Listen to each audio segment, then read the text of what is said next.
Okay, horizontal, here we go. This is Tim. I'm going to try to show some more characters that people might be interested in Japanese. And my handwriting's not the best, but it'll get the job done.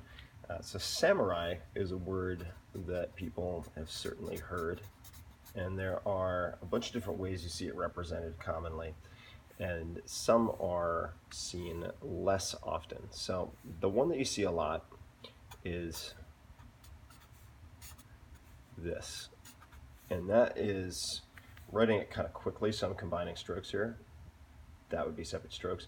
But this is sometimes shown as samurai. This is actually bushi, like in the case of Bushido. Okay, so the way of the warrior, right? So this is bushi. Bu is martial. Shi is effectively practitioner of. And this can also be read Takeshi, but Bushi is martial practitioner, right? So it's not intrinsically, although there's some debate about this, samurai, which would be a warrior with a lord and so on. All right, this character also, the Bu, happens to be the Wu of Wushu. So you see this a lot, martial arts in Mandarin Chinese. Well, Wushu is the same thing. It's right? So a little sloppy, but Wu Shu in traditional characters would look like that. It would look like that in simplified. But Wu Shu is really just martial technique, all right? Martial technique, martial skill, and this Shu technique. Then, just to show you how this stuff ties together, you know, if you had, well, I'll do it in simplified characters because it's easier. All right, so shou shu, shou, oops, shou shu, shou is hand, shu is technique, just like martial technique. So martial art is kind of a misnomer. Shou shu is surgery or operation in a hospital.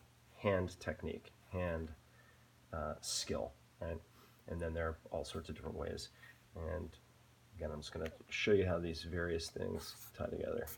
All right, so that's shou in Chinese, where this character originates. And then you've got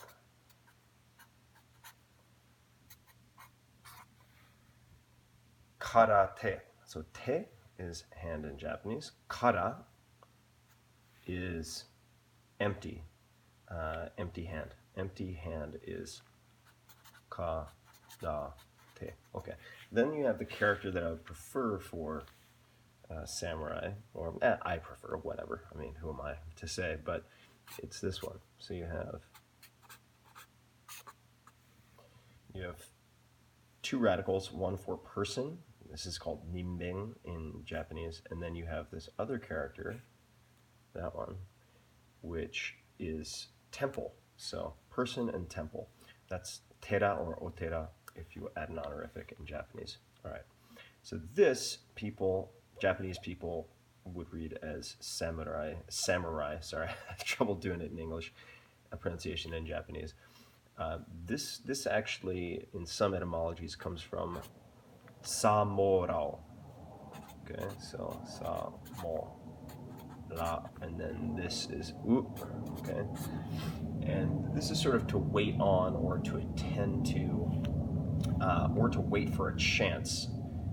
And doing some research for this, I think there's also saburao. So saburao is another reading, and the way you get to the samurai is you turn this into a noun. So this is a verb, the u at the end. So eat, there are a million verbs with u at the end. And we could go through those another time. But suffice to say, when you change the u to an e, you can change it into a noun. So if you have, say, kau, which is to buy, you could have kaimono, which is like a buying thing or shopping, right? So kau to kai, samorao to samurai, okay? And then you have the samurai. That's basically how that would look. I mean, I'm used to, writing quickly, samurai. And so this character then is the one that I would nominate for my favorite for samurai. One who is waiting, one who is attending. And there's some discussion about the sa morao and the origin of this, which could be sort of true or real, and then protection, and that the morao is an archaic form or repetitive form of moru in the sense of mamoru, to protect. So true protection. Anyway, that's for the nerds. All right, that's enough for today.